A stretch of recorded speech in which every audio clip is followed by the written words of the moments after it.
story ở dương cho tôi mực nóng thắt ở từ lại bọn này nó cái lục bạn chẳng mệt nhưng mà nó biết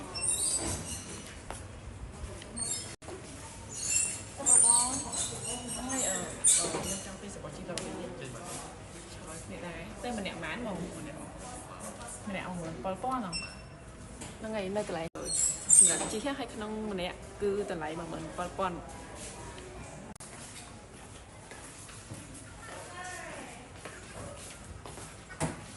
đây bông xong sờ bột qua so bông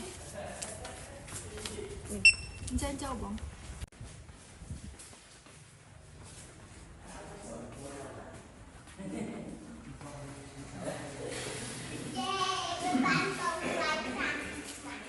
nó ở dương châu mà chỉ lo đi học nên nó nhung học tập thì muốn nhung học ta khơi kia mà chỉ ở những bà mà chỉ con anh to lại lực tim mua dây sừng nhẹ nhung đấy ở kia đang nghe vì muốn cận lụa ta không mà nè ta mà mở lên đập về pitch nam của nó phật má lời nó cận lụa không mà nè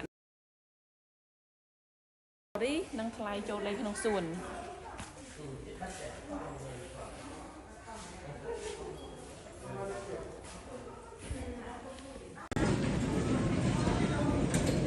anh cái tên con nào ở thị xuân bay chồng anh ăn coi dân mà buổi tiệc cho mấy cái mình khô chưa là mấy cái đi khô sao mà chỉ lo đi nó không đi nó bay nè một bay nè hồi trời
បន្ទាប់ពីយើងចុះពីជីឡូរីរួចហើយយើងចូលមកទស្សនាទស្សនភាពនៅខាងក្នុង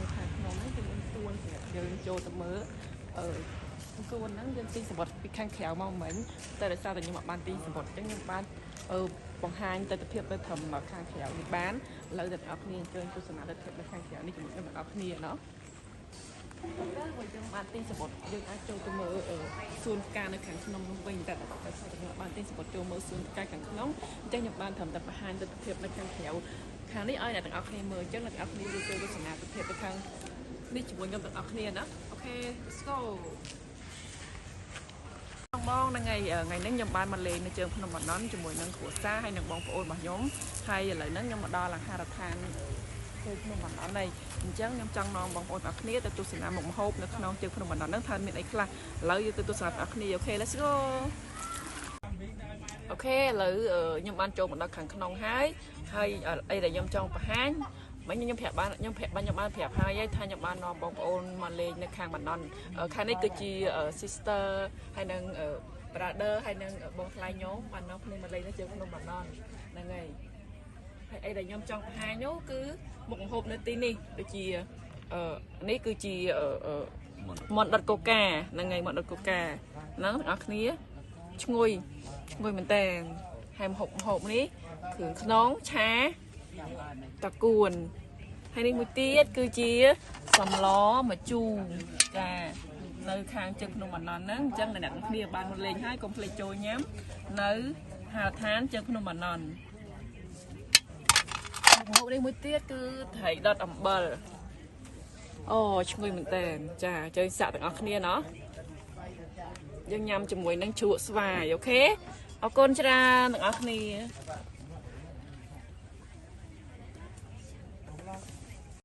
ឥឡូវខ្ញុំមកចាប់ផ្ដើមមកភ្លក់សាឡវិញម្ដងថាសាឡហ្នឹងរសជាតិវាយ៉ាងម៉េចចាំមើលឆ្ងាញ់អត់អូខេជូរអែមល្មមឆ្ងាញ់អូខេអ្នកនរគ្នាបើសិនអ្នកនរគ្នាចង់ញ៉ាំអ្នកនរគ្នាអាចមកព្រមបណ្ណន់ហ្នឹងហើយចូលមកអាហារដ្ឋាននៅភ្នំបណ្ណន់ហ្នឹងរសជាតិគ្រប់មុខគឺឆ្ងាញ់គ្រប់មុខទាំងអស់គ្នាអរគុណច្រើនបាយបាយភ្លក់ត្រីម្ដងមើលថារសជាតិត្រីហ្នឹងវាឆ្ងាញ់ប៉ុណ្ណានៅក្នុងហាងអាហារដ្ឋាននៅភ្នំបណ្ណន់ហ្នឹងមកសាកមួយខ្ញុំទាំងអស់គ្នាណាអូខេអូតំណងណា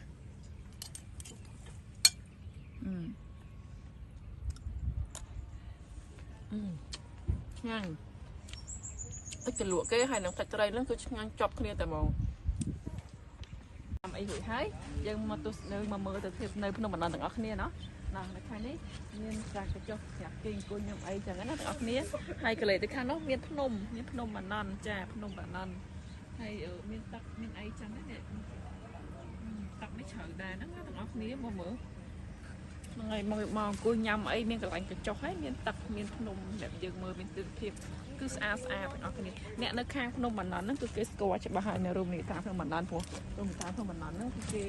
គឺជារមណីយដ្ឋានវប្បធម៌ដែលមានឈ្មោះល្បីតាំងពីយូរហើយទាំងអស់គ្នាអញ្ចឹងអ្នកគេច្រើនហើយតែគេស្គាល់រមណីយដ្ឋានភ្នំបណ្ណន់នេះណាអូខេបាយទាំងអស់គ្នាអរគុណច្រើនសម្រាប់ការតាមដាន channel ណាចិត្តវិធីរបស់នាងខ្ញុំហើយបើសិនជាបងប្អូនស្រឡាញ់និងចូលចិត្តជួយ like និងជួយ subscribe channel នាងខ្ញុំណាចិត្តវិធីផងណាអរគុណច្រើនបាយបាយ